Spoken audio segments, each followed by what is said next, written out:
Hey, what is going on, everyone? It's me, Mr. Mario, and welcome back to another episode of ModChat. For those who do not know, this here is a podcast I do in two different forms. First of all, it is available in a video visual version here on the Mr. Mario 2011 YouTube, Rumble, and Odyssey channels. On top of that, it is available like an actual podcast in an audio-only form, so you can take it around and listen to it wherever the hell you want to. Simply look up ModChat, all one word, on your favorite podcasting app, host, provider, or platform, and you should hopefully be able to find it. I know it's not available on all of them, but it is available on most of them. Either way, for those who do not know, ModChat is a podcast here I do at least monthly, in which I come on here and I talk to you all about things that I find new, cool, interesting, maybe do a little bit of show and tell in the world of video game modding and video game console modding. I do tell people it's not necessarily a news show, but if you kind of want to use it as like your news aggregate, I suppose, and kind of just get caught up on a few things that have been happening in the world of modding, this is where you can do that. Sometimes we're going to go over things at a surface level, sometimes we'll dedicate like an episode to one or two things and go a lot more in depth. It really just depends on how I'm feeling, what the topics are, and really what I want to cover. Either way, for this episode here, we are, of course, accompanied with Lily in the back. Shout out to her. She just got a bath, so she's just like chilling, just drying up as well too. But no, we're going to go ahead and get into these topics here. There's been some pretty cool stuff, so let's just hop right into the episode. So in the world of Xbox 360 modding, we do have a new release here. Durf ended up posting this stating new Xbox 360 release, of course, but they've stated here that Kstuff has created a modified Zifu 7 that adds the ability to load config files. Configs have been created to fix Burnout Revenge, Kung Fu Chaos, Prince of Persia, and Secret Weapons over Normandy, as well as porting fixes from the Xbox One Zifus. There's a few links here stating one of them is for their research. There's also a new Zifu spoofer version 4, which has been updated to support the configuration loader, and he's also assembled a pack of the most up-to-date Zifu files and the config loader, which is now also in the homebrew store. From Kstuff, they state, "Thanks for testing Durf Camille B880, special thanks to Harry23 for providing a valuable flash dump," and there's even been a little bit more news where they state just the day after, "And we already have a new config file that fixes Chicken Little. Thanks CV8148 and their friend." And finally, two more games are now playable, TAC, The Great Juju Challenge, and TAC 2. Credits to Cruz21579 for finding a working config. He also was actually the one who found the config for Chicken Little. So this is interesting to see here. I'll check the research page here. And just going into this, this is the repo with Durf and Goatman13, but covering the README, they state this is for Zifu research. This repository documents the internal workings of the Xenon Fusion Zifu emulator config files for running original Xbox games on Xbox 360. The emulators make use of Zifu title files that contain per title configuration sets of 14 configurations CFGs. So essentially, these files here, the CFG 0102 for example, contain info about the specified configuration. There's some text config dumps, which state they are from the officially released Zifus dumped in text form for learning purposes, and the Zifu Title 7 dump. So these are configs from Zifu 7 dumped in binary form, useful for testing on different games by just changing the title ID.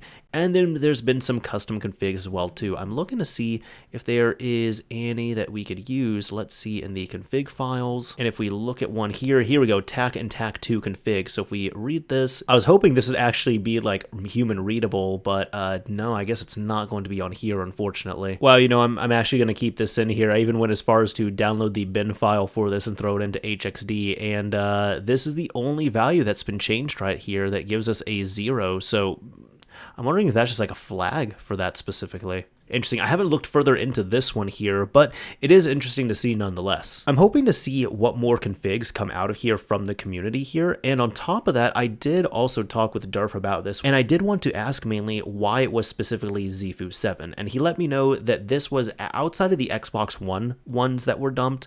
Zifu 7 was the most recent Zifu that was created, and it's typically used as the catch-all. So let's say if there is a game that is officially supported for Xbox backwards compatibility, but it does not have a specific Zifu it's supposed to use, it defaults to Zifu 7. So with that logic, that would probably be the best one to work with a config loader on. So really cool to see here that we're still getting more and more development on this. Speaking of original Xbox, we do have some news about this from Insignia, which for those who do not know is the Xbox Live replacement service for the original Xbox. It is free to set up and use, and it works on the original Xbox consoles as well as on emulators on PC. However, it's stated here from Insignia, we appreciate we've not announced anything in quite some time, so we'd like to share our current development progress. Our main focus has been getting EA's online services working so we can restore Xbox Live functionality in EA titles. Here's where things stand right now. Currently, 19 titles can log into Insignia. These titles also have partial presence support, meaning the friends list is accessible, but private messaging and invites are not yet functional. Need for Speed Underground 2 has fully functional matchmaking. 11 titles have partial matchmaking support. In these cases, we can create lobbies, but cannot yet start actual gameplay. Leaderboard and tournament support are still not yet implemented. We are happy to announce that Need for Speed Underground 2, both PAL and NTSC Asia releases, will be the first EA-enabled game on Insignia, and our 200th supported game. We are not currently able to share an exact release timeframe, but we believe it is close. And this is a cool site right here. They've stated, we've also started research into Xbox 360 and Games for Windows Live support, starting with backwards compatible original Xbox titles. This will allow users to play over 100 Xbox Live enabled Xbox games once supported on Insignia, including voice chat on their Xbox 360. And you have a screenshot right here of Mortal Kombat Arcade, which I didn't even know this released on PC, but Mortal Kombat Arcade Collection, which is a Games for Windows Live game, which I didn't know either, and the services are working for Games for Windows Live on here. And for anybody who might be thinking like this isn't, it wasn't great, right? I'll say this, Games for Windows Live was not great, but it was an aesthetic. There was something magical to it that I can't quite describe. The last message here states, Insignia still does not plan to support Xbox 360 games until we know more about Microsoft's end-of-life plans for the system. Thank you for your kind support and patience. We hope the wait is worth it. Now, they have a video playing here, which you've seen in the background. It's got about another 20. Oh! There we go. I was wondering what this one was about here. Okay, you could see here there was that pop at the bottom, but this here is Halo 2 working on the Xbox 360. So an original Xbox game working on the Xbox 360. You could see those notifications right there, and successful sign in into Xbox Live.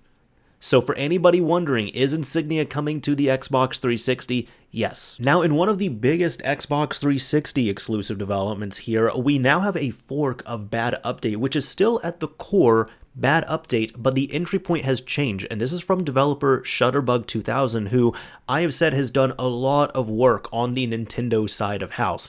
And a lot of people, when I said that in the video I made covering this, they just started rattling off the achievements that Shutterbug was working on here. And one of the examples I showed was like, you know, they made the world's first DSi custom firmware. And this one was shouted out a lot too. There was this Wii SSL bug. So there was a write-up on this iOS SSL bug discovered by me and then used by Wii MMFI. So Shutterbug 2000 is a seasoned developer and reverse engineer, and they've done a lot of really awesome work for the console scenes, which is why I was so excited when people saw Shutterbug's name attached to something related to BadUpdate. Now right here, this ended up releasing, and it states here, a real README will come shortly, but until then, you need to ensure your console has avatar data, and you do need to be on system update 17559, so the same thing as BadUpdate.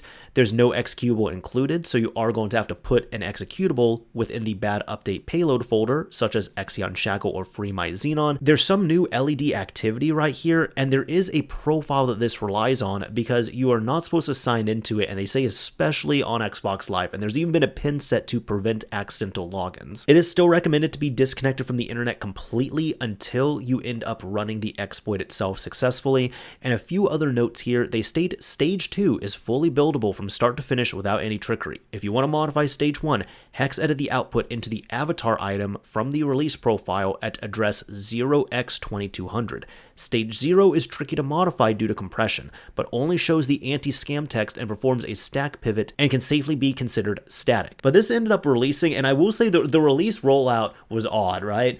So I'm glad that Shutterbug ended up putting this up in a GitHub repository here, because you see that there is a public beta 1.0, but the notes state that this is the same as the semi-public beta 1.1, just one to get a proper source made. And a lot of the information here is about the same, and then the download is right here. So I did a video covering this here and showing how you can convert from BadUpdate exclusively, like if you're using something such as Rock Band as an entry point, to convert over to BadAvatar to, well, use the sign-in profile and use your avatar as an entry point, or I guess the avatar right here. But the reason why I say this is such an odd rollout is because initially this kind of just came out of nowhere. Now, I think it's at the point I can safely say that I was teased about this. This was like much earlier before the files were released. I had seen evidence of this. I was kind of like teased a few times, and it was essentially told like, hey, don't show anyone yet, but this is coming. So then when it did come, nobody really knew where the files were coming from. And it seemed to be like the biggest news that was coming out of this was from Portuguese YouTubers and I think some Spanish-speaking YouTubers as well, but it was mainly Portuguese at first. It turned out it was from the Xbox 360 Hub Discord server, and from there, they ended up releasing a semi-public beta, and then they ended up quickly doing an update, which just ended up adding the pin onto the avatar itself. But the problem was, and the reason why this GitHub ended up solving the issue is because once there was a main repository, quite literally for the files here, it made it much easier and much more trustable. Because prior to then, it was pretty much, hey, where do you get these files? You get them from this Discord server. Okay, I got them from this Reddit post. This Reddit post says to get them from this YouTube channel right here, from this YouTube video that's in Portuguese, so you have to translate it, or you can get the links on Twitter, but people are like, so it was all over the place. So I'm really happy that there was a repository officially made for this. And I know there's still development happening here, but overall, I've personally been using this now. I've cut over to BadAvatar, which I still refer to as Bad Update since it is Bad Update. But as an entry point, the success rate seems to be about the same for me, but it is faster because when you're using Rock Band Blitz as an entry point, for example, excluding the boot up time, you are going to take at least 30 seconds because it takes about 30 seconds to go from the dashboard to the point where you can actually run the exploit on Rock Band.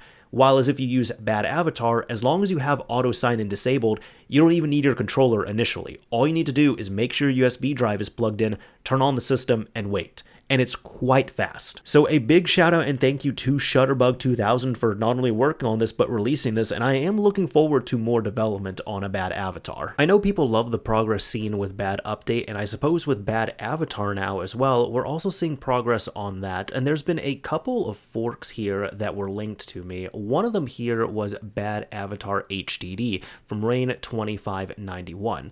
Now, people have been taking these here, I'll cover another one, but they've been essentially taking Bad Update or BadAvatar, and then they've been hex editing the files themselves. So as opposed to running from a USB drive and being hard coded for that, this one here, BadAvatarHDD, is, as the title implies, it takes BadAvatar and it makes it so that you can load it off the internal hard drive. It's even mentioned here, this is a hex modified copy of BadAvatar by Shutterbug. Now for this one here, essentially instead of copying everything to a USB drive, you'd copy it to the internal drive itself. And there's a few options that you do have for that. One of them is, of course, using Fat Explorer. If you want to hook up your drive, you can do that. Another one, if you don't have access to that, technically what you could do is run Bad Update or BadAvatar and have the files for BadAvatarHDD on a USB drive. Then from there, you can copy and paste them directly to the internal drive, restart your system, disconnect your USB drive, and then you have access to this one here. So that's really what this is. It is cool that this is out, and I do know that there's been people who, with a previous just Bad Update itself, not BadAvatar, they are working on hex editing the files themselves, or even changing the source to point directly to the hard drive path as opposed to the mass storage path. Now the differences on here are that this one is kind of pre-configured, so it does include Aurora, Proto, Xe Unshackle 1.03, which that one some people have been asking me about. I can actually show you all here. Unfortunately, this is not an official one. This one is not even a fork. This is actually a pull request that K-Lo-Fi here ended up working on, and this is still 1.02. The differences are that you can now set this to auto start, so instead of, you know, sitting at this screen and then pressing the back button, you can end up changing that, and you can modify the timings on it as well too.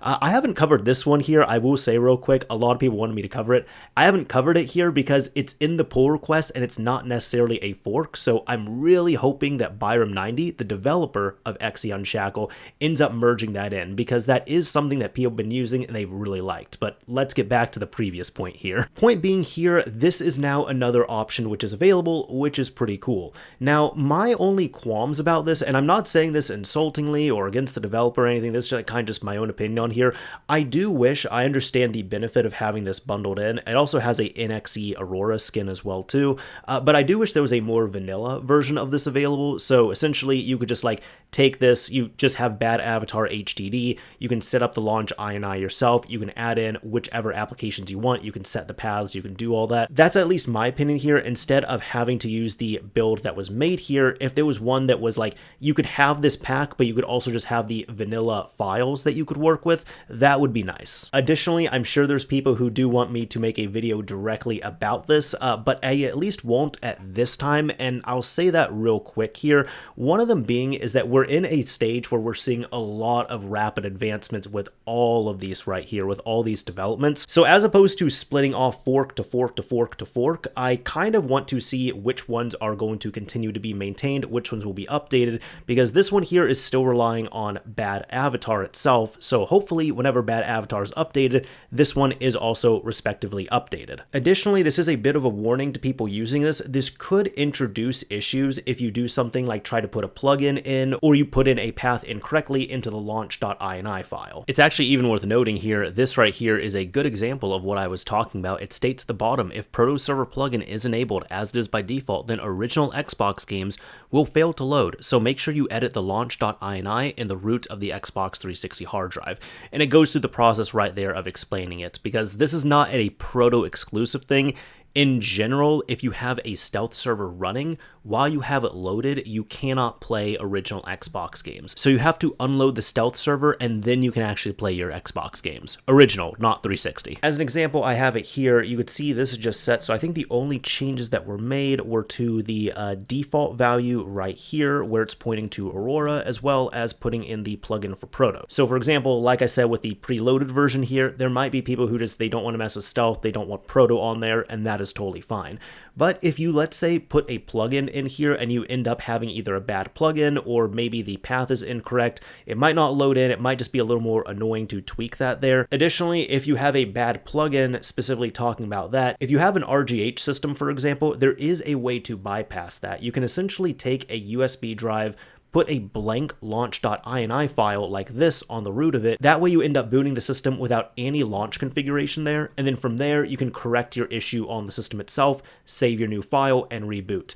If you're doing this through BadUpdate on the internal hard drive, it is more difficult to do. Essentially, like I said, if you put in a bad plugin or a bad configuration of some kind and you need to edit that, but something such as, like I said, a bad plugin is preventing you from getting into BadAvatar, then what you would have to do is take out your hard drive, hook it up to your computer using a drive sled and using something like Fat Explorer in order to actually get into this launch INI file and then edit the files as need be. So I'm not saying this to demonize the project by any means, I'm just saying this as a realistic warning, because with even people thinking, oh, that's not going to happen. No, I've been doing this enough, I've seen it enough times that this can absolutely happen, it has happened, and it will happen. So that's just a word of caution there. And if you're willing to take that risk, totally fine. But if you do run into something like that, it's going to be easy-ish to do it on a slim. You do have to get the computer and the drive sled and such, but if you have a fat system, the motivation people have for actually opening up that hard drive caddy and taking out the drive and hooking it up is going to be a lot lower. So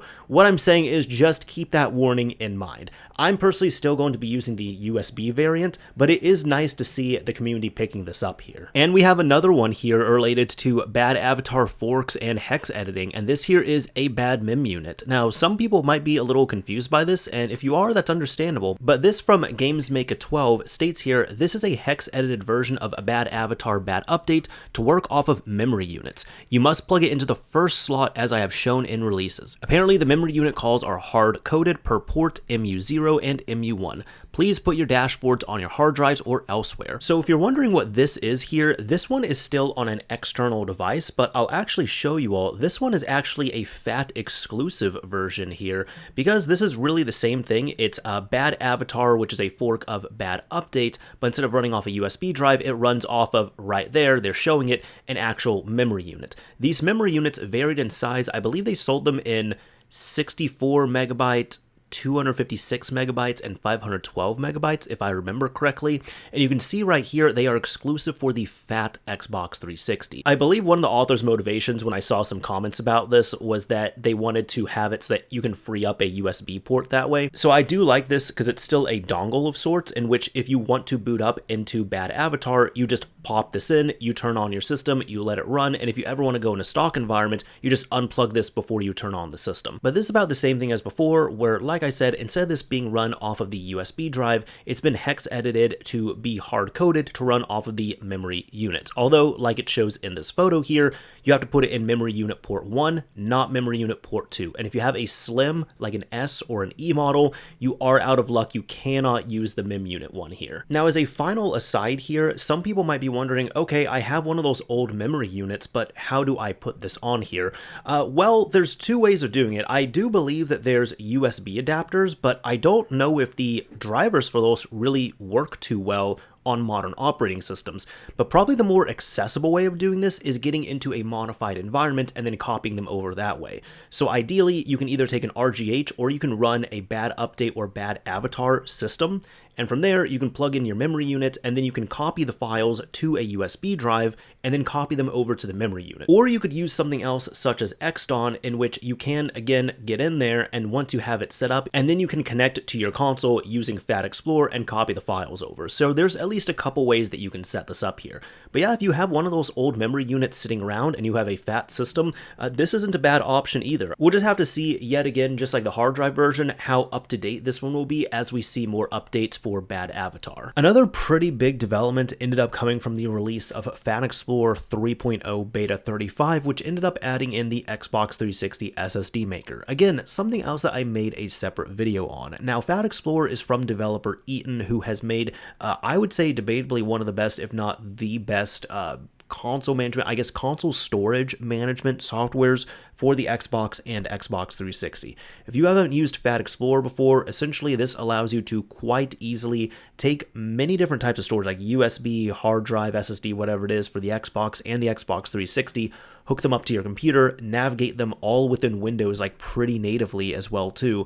On top of that, it is just quite nice to use, because you could even build drives with this. It's fast, it works really well, it's super reliable. I haven't had issues with it, and it's nice because even though it's a paid software, I paid for it years ago, and it's only gotten more and more features added to it for the same cost, like the perpetual license hasn't changed there, so it's been great. But this has been a new exclusive feature to it, which is the SSD maker. And I had covered this in ModChat last year when we started seeing at least some rumblings of this. I believe Sky was the first person I saw this from, where on Twitter she was sharing that she was using some professional level hardware and software in order to make SSDs work on the Xbox 360. For anybody who has something such as a RGH or a JTAG, you might be sitting here wondering, what is the big deal? I just took my drive, I threw it in, I hit format, it worked. You can do that on a hard modded system, which has a lot of the security disabled. On a retail system, such as a BadUpdate system or a stock system, you cannot do that. You require a security sector on the drive, which means that drive has been certified by Microsoft, and Microsoft are the only entity that can create those security sectors. So unfortunately, that means if you have a straight up retail system, you cannot put an internal drive in there bigger than 500 gigabytes. And even if you do, it must be certified by Microsoft, unless you use a little bit of trickery. It's even stated right here that Western Digital hard drives were found to be the easiest to modify for Xbox 360 compatibility, which is true. I have done that. I flashed several drives and they've worked pretty well. However, it states here, but even that became more difficult in 2020 when the firmware started becoming more locked down.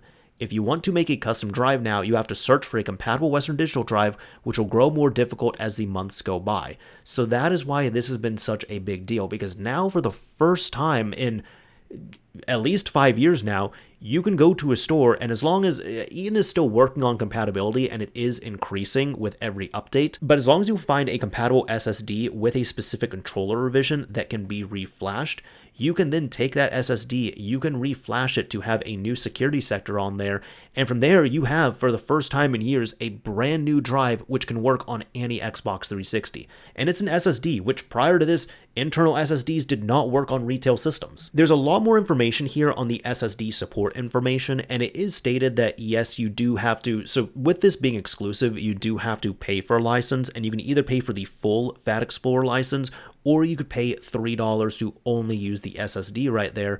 But there are a lot of pieces of information showing like which recommended SSDs are out there to buy. He has a few safe buys right here. Some of them are a bit riskier, and then some of them are do not buy, which like this was kind of changing as well too. So we're just going to see what is available as time goes on, because like I said, it's not necessarily the brand or the SSD type or even the storage on there. It is the controller on the SSD itself, which can change at any given time. Now, some people might be wondering as well, hey, is it even worth using an SSD in the Xbox 360? And I will tell you this, at this point now, with like the price point SSDs are at in 2025, especially compared to hard drives, if you're setting up a new drive or even if you just want to upgrade, I've actually been pretty happy with this, and I've been using SSDs on the Xbox 360 for about 2 years now. One of them I've used on an RGH, obviously, but the other one I've been using on the retail system now that I've had this set up here. And even just using a bog standard retail system, I'll say the thing that has surprised me quite a bit has been anything with the dashboard is much better. And this is something you might have noticed if you have a hard modded system and you're running an SSD on there.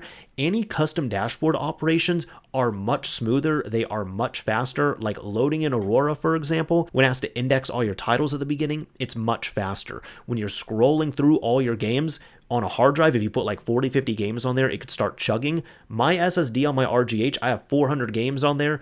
It can go through everything like a breeze. You load up a game, it loads up pretty quickly. But even using a completely stock system here, it has surprised me, because really the only slowdown you get is from the limitations of Xbox Live if you're connected on there, because Xbox Live has just not been great to use on 360 for years, unfortunately.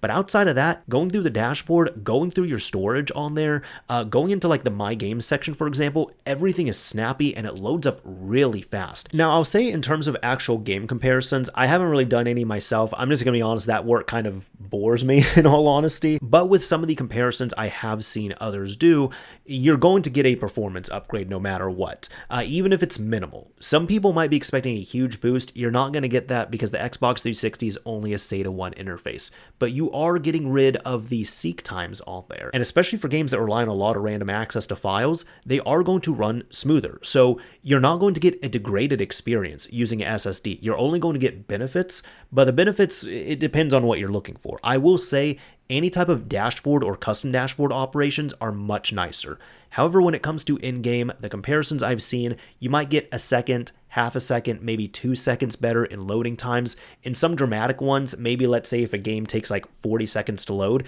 it could take 32 seconds to load, for example. So you are going to get those benefits there, but it's not like it's going to take like a 2-minute loading time and cut it down to 8 seconds. Like that's not going to be happening. But if people are wondering about getting this and like if they have Fat Explorer, maybe using an SSD, my opinion, as long as you're able to justify that purchase, you're not going to get any drawbacks upgrading to an SSD. Now, as a final piece of good news for Bad Update here, Eaton has ended up tweeting this, and there's no release on this yet, and we don't know too much else information on here. Actually, I'll be able to share a little bit. I'll get to that here.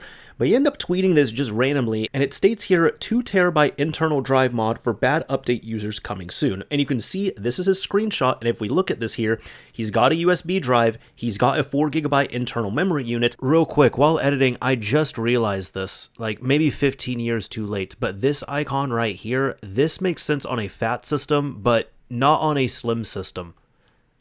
I don't know why that was never changed. He is running a 2 terabyte drive right here. It even says Bad Update 2 terabytes. And check it out, it has a security sector logo right there as well too. Now, he did state a few other things after this. He did first of all state this will not allow for any drive to be used though. Genuine flashed drive required. And there's also another mention here in which it was asked, Bad Update needs to be triggered first, right? Does it make the extra space visible to the 360 or does it work on unmodded retail consoles as well? To which Eaton replied and said, yes, Bad Update needs to be run first. hard drive will show as unformatted until that is done. So that is nice to know. I will say, and I don't mean this in an insulting way towards this development, but this is more just kind of a user error thing. There's going to be some proneness to user error there, just because if someone ends up firing up their system before bad update and they have one of these modified drives, if it just says unformatted and then they end up deciding to format it, they're probably going to be in for a bad time. Now, as a last bit here, Eaton actually shared a little bit with how this works with me, and he did authorize me to share this with you all, so enjoy this little tidbit. He ended up stating it basically works like this. The content partition is formatted using a cluster size that the normal kernel will see as bad, and it will not load the partition. So you boot and the partition will not load. This is so it doesn't load the partition using the max 500GB size. I made an executable to then do various kernel modifications, and it ends with basically remounting that partition. Then you can utilize the max size. So that's going to be interesting there, because if it's going to essentially be a temporary kernel patch, I would love to see that integrated into things such as Xe Unshackle, or I guess if that's not going to be maintained, we'll see, but like if it's not going to be directly maintained, there might be forks of it that have that. So that way you can load up your payload, and that way, once you successfully launch BadUpdate or BadAvatar, I'm just going to call it BadUpdate here, but once you launch BadUpdate, it'll load that payload. It's going to have the kernel patch in there, so you don't have to worry about any of the extra stuff. You don't have to run an extra executable, but we're only going to be able to see that after this has released. Over at PSX Place, hopefully this answers a few questions, because a few people have been asking at times, hey, what is going on with BadWDSD? And for those who do not know, it is stated here that this is a hardware exploit, and it allows for a more powerful entry point and exploit for PS3 Slim and the Super Slim right here. Now, there's been a few updates that I wanted to link here. You could see from August and then September, of course, from the main developer Omsin2526, or that's one of their usernames. I know they use a few usernames here, but one of the first ones here, they state some progress here. I actually stopped working on this for 2 months because of burnout and just came back to it recently. One thing that annoys me is the boot time is very long due to decryption and decompression. The side effect of this is that you can't enter safe mode anymore. The console will shut off before LV2 is loaded. So if you want to downgrade, you need to use the recovery pin to force the console to boot into recovery mode. That being the system software cannot run correctly, which is quite an annoying process. So I end up learning SPU programming and then succeeded. That's awesome. Now boot time is much faster. Now only around 5 seconds slower than normal, no mod chip. Previous was 20 to 30 seconds, and you can now downgrade easily by just entering safe mode normally, then installing a lower firmware on it. No special steps needed. With these new SPU knowledge, I may try custom app loader again. Previous attempt failed because of my metloader knowledge / SPU debug utils isn't enough. Now success chance is a bit higher, but not 100% of course. If succeed, QCFW will be much more powerful than before, and you can now replace all of the dev flash files from the custom firmware itself. F-Self supports, aka DEX firmware on a CEX console, will be possible. No more black screen like HIN. It's pretty much 99% of EvoNat now, minus the metloader and EID root key dumping. So that's, I'm sure, is really awesome news to many people. Another update here stating, update, after about 30 hours of work, I'm finally able to get custom app loader working for real this time. In my initial test, it is exactly the same as custom firmware for now. I can launch Homebrew without Cobra now. Performance also close to custom firmware. These 30 hours is very painful one. SPU is very hard to debug, but also very rewarding in the end. Also, SC bypass pin will be replaced by QCFW Lite / Cobra USB. I'll explain it later on. It is useless for most people, but very useful for no Bluetooth users. So that is anybody who might have a broken Blu-ray board or might have even a missing Blu-ray board. And of course, people who have that one model, or I think there's a few models where you just can't replace the Bluetooth board if it's gone out, unless you're able to do some pretty intensive rework work. The last one here is yet again from them stating QCFW will be based on EvoNat PEX from now on. This means both CEX and DEX features will be available. So that essentially means you'll have a retail custom firmware and even like a debug or development type custom firmware access. You have CEX to DEX, which is a permanent TID change. It needs a DEX pup from now on. Or DEX on CEX means running DEX while console is still on CEX TID. Actually, these spoofing work too good. It actually installs an official firmware DEX pup. only to get ambulance beep after. So I need to find a way to block pup install while on DEX first, because I can see that happening. I can see that happening with people just like downloading a development or debug in like file and just installing it like a normal firmware and then bricking their system here. But let's also see this video here that they put up. Now this is about a 3-minute video, so I'm going to really just show the highlights here, but you could see their setup is right over here. They've turned on the system. It is loading up. They got HDMI out, it looks like. Also, I do like that white PS3 Super Slim. Very classy. And like we've seen with BadWDSD, it can take some time to load up. The LED is flashing there. Doing another type of reload, it seems. And then right here, you have EvoNat showing up, which that makes sense because, like they were stating, QCFW is going to be based on EvoNat. So it just loaded in like that. It looks exactly like EvoNat so far. It has the custom firmware tools, and this is all on a Super Slim, which, like, you all have seen if you followed it. You can't just install EvoNat custom firmware on a Super Slim. So they've enabled DEX XMB mode. DEX debug settings. They're going to swap the kernel, it looks like. Checking data. Let's see.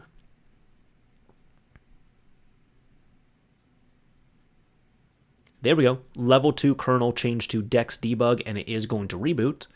So let me just like skip a little bit ahead here. So I've skipped just far enough ahead where it is rebooting, and we do have EvoNat showing up right there. Now let's look for those debug or DEX changes.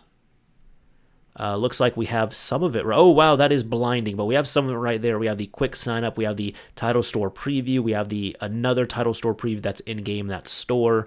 So those are showing up. Oh, you have this right here as well too. Typical on a debug or DEX or a development firmware right there, where you actually have like connected from, you have the host name, you have the local IP address showing up. So that's a, this is so, wow, I'm very impressed. I will say that I'm incredibly impressed because this, I didn't think was going to be possible, like being able to essentially convert this to DEX right here.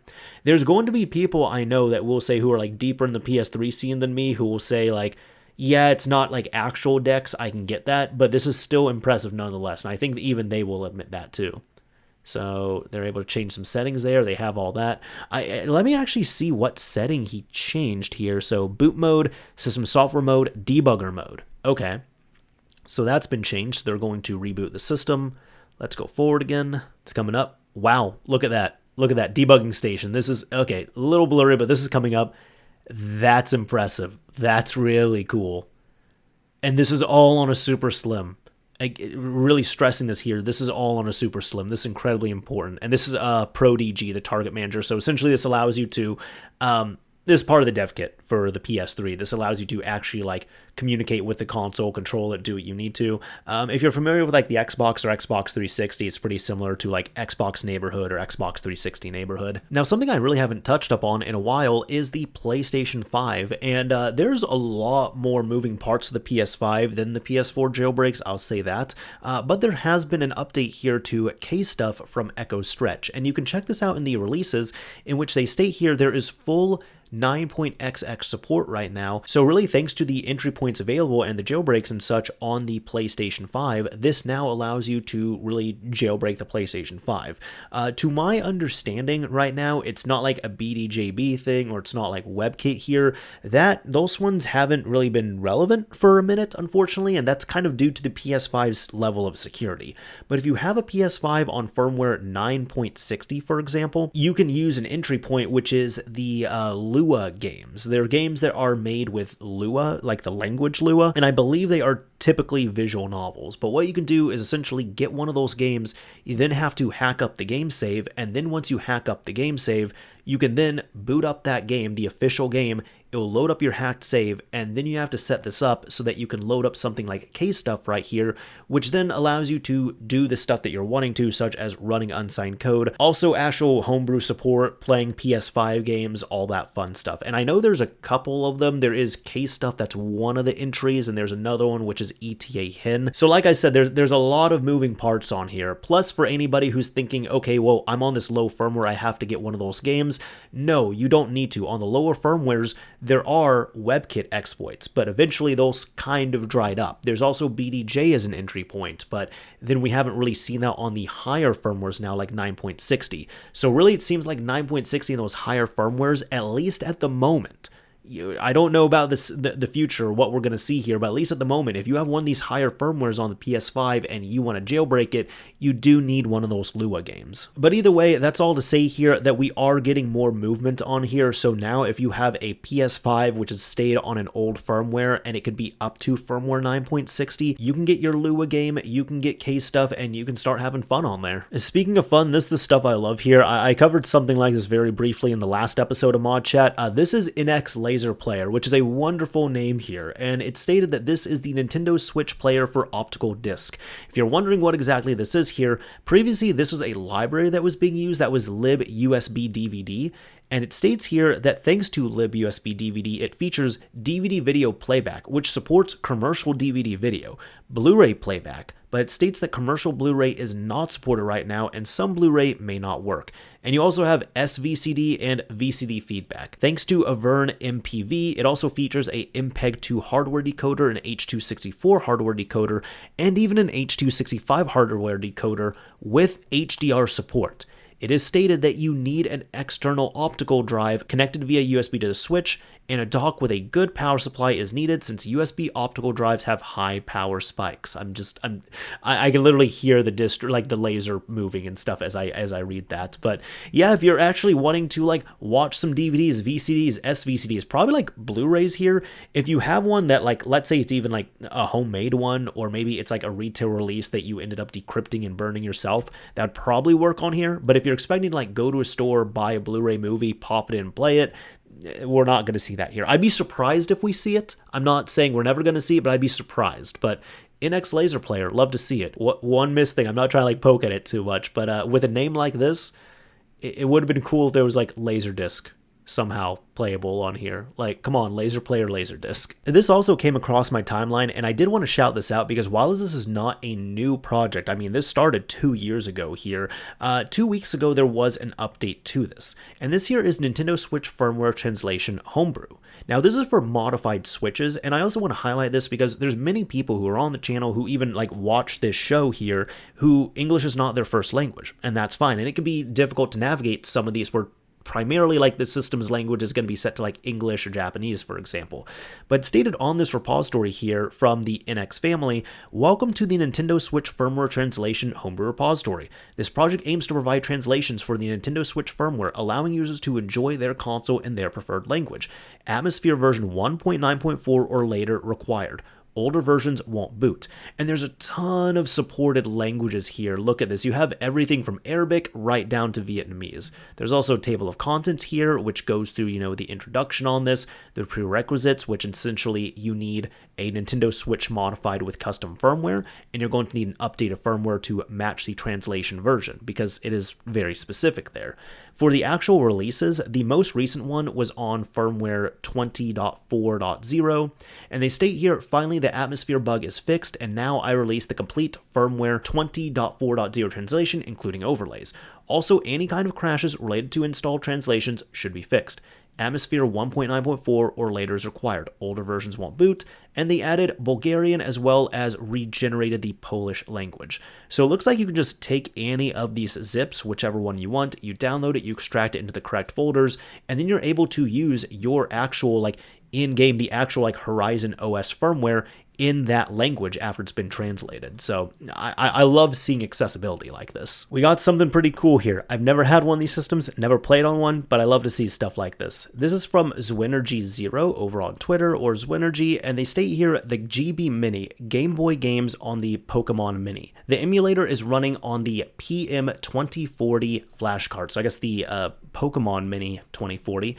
As the Pokémon Mini has built-in rumble, Game Boy Rumble games like Pokémon Pinball use the Pokémon Mini's rumble. Save games supported as well. Next step is audio emulation, and they state that the current version is at the attached repo. Game Boy ROMs can be injected via a simple browser-based patcher, and let's look at some of the videos here. They've ended up putting up a few. So here we got this one, for example, where...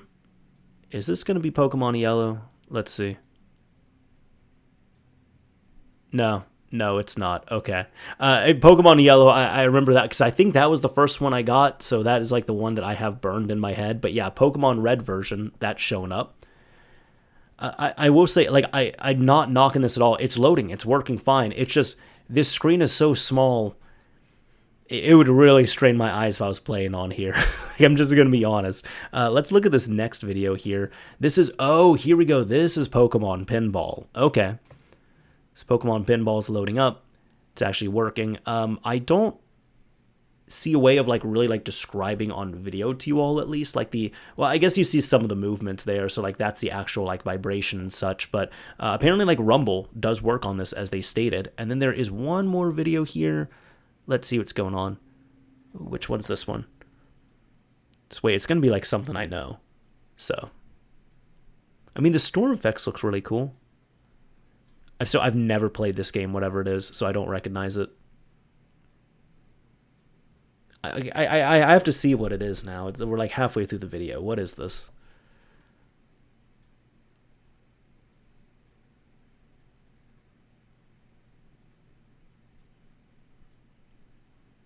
Oh, you gotta be kidding me. It's Link's Awakening, isn't it? Yeah, it's Link's Awakening. Okay, I never played it. I never played this one. I'm sorry. That's why I didn't, like, if anybody's yelling at me for not identifying it, I'm sorry. I never played Link's Awakening. I even have the remake. I never played it. As for the actual repository, there is a release right here, which is just that UF2 file for the GB Mini. It states here again, a Game Boy emulator on the Pokemon Mini. It is a port of the Peanut Game Boy emulator to run on the Pokemon Mini handheld via the PM2040 flash cart. There is a little bit of stuff you have to do for save games. So it says that save games are not automatically permanently saved. To save the current SRAM content to the flash, you have to hold the C button for roughly 3 seconds. No audio yet. Sound is there. Video is downscaled by 0.5x. And as for usage here, this is what I was interested in. You need the PM2040 base flash cart, and you need this online patcher tool to inject a ROM. So this is where you grab the UF2 file, that's where you grab the ROM file, you patch it, and then you have to flash it back over. And as for the PM2040, I have not looked at this actually. That is cool. I like that. I'm going to be honest, I'm not going to go and get one of these here because like I myself, no disrespect, I just don't have any interest in the Pokemon Mini, and I think I'm just too old to really like strain my eyes like that here. I'd rather just kind of play on an emulator in all honesty, but I still love projects like this. This is really cool. Now there's times I do want to cover something random, funny, cool, what have you, just to like share something with you all, right, in terms of the modding scene and such here. And this is from L. Ezra, who is quite known in the PlayStation 2 scene here. Now, they state for the first time in 23 years, Soul Calibur 2 for System 246 running Conquest mode with a non-original Conquest card. In this case, an SD to PSX. Thanks to Leo Oliveira, Disco Starslayer, as well as, hopefully I'll say this right, Julian Yoy, and Kraken for your help. Now, they're showing this here. There's about a minute and 30-second video, which we're just going to watch. You know, it's probably going to be better if I blow this up here. For anyone who does not know the system one, okay, so that is the they were really quick about it. So let me try and load this back up. It looks like that's, yeah, memory card. They both show memory card. For anybody who's wondering why this is so important here, the system, what is it called? Yeah, the System 246 is essentially very basic PS2 arcade hardware. But because it's running in arcades, it's going to have extra protections on it as well too. So you can't just like take a PS2 game and pop it in and play it. Vice versa, you also can't take one of these system games and pop it into a PS2 and have it play. So there's going to be extra restrictions such as like these memory cards right here, which are like a physical DRM. So he's got the cards. It looks like he's got this one that he's popping in. This is just an absolute unit. But again, you never really see this hardware either. So I mean, I get that. That is the PSX Mem card 2, I want to say, because that is the Bitfunks one, from what I observed. So he's going to fire this thing up. Imagine having these giant PS2s in your living room. There's the disk drive going off, okay. Looks like it's all firing off here. And this is really taking a minute to... Wait, there was something there. Hold on. What was this? I had to, like... Pretty much you blink and you miss it. Okay, there we go. So JAMA video standard step 2, reset, IO board 1, nothing, IO board 2, nothing. All right, let's just see what's going on. Still got about 20 seconds left here. And there we go. Soul Calibur 2 is initializing, checking memory card. Success. So it looks like Soul Calibur 2 is able to boot up properly here without using those original Soul Calibur 2 cards. And this is important as well, because with these two cards that were showing up right here, there's times where, like, for example, if you're looking after arcade hardware, if you want to buy it, you might be able to buy everything, but if the seller doesn't have, or they forget to include these cards here, they can be near impossible to track down, especially because they're so small and a lot of people wouldn't think anything of it, especially since they look like PS2 memory cards. You would think, oh, they're just special PS2 memory cards, which I guess technically they are. That's not a wrong assessment. Either way, there's been a few other tweets here I wanted to highlight because they give more context. So Leo Oliveira said success. And from Myria Chan, they end up asking, did it need magic key gates from the Mechacon to make this work? El Isra ended up stating, yes, the first set of card keys from the arcade key set, aka the same keys used by SCPH 10020 when in arcade mode, requested by the 0x7F memory card command when sent with parameter 0x3. In which they state here, cool that we were able to dump the Dragon Mechacon key store for you. Yes, thanks. It's a shame that Mechacon doesn't have the keys for the 5th unknown Magic Gate key set. So you can see even like decades later, Magic Key is still just being chipped at slowly. Leo Oliveira also said apparently it was just some super custom ECC algorithm. And then El Isra said, indeed, when everything gets released, C code for the implementation I used and the implementation found on the PS2 AC05 binary blob will be shared. Finally, there was another one here. I'll go back, and someone was asking W, in which you can see here, Leo chimes in and states, Soul Calibur 2 Arcade Edition has a data memory card with the Conquest mode data.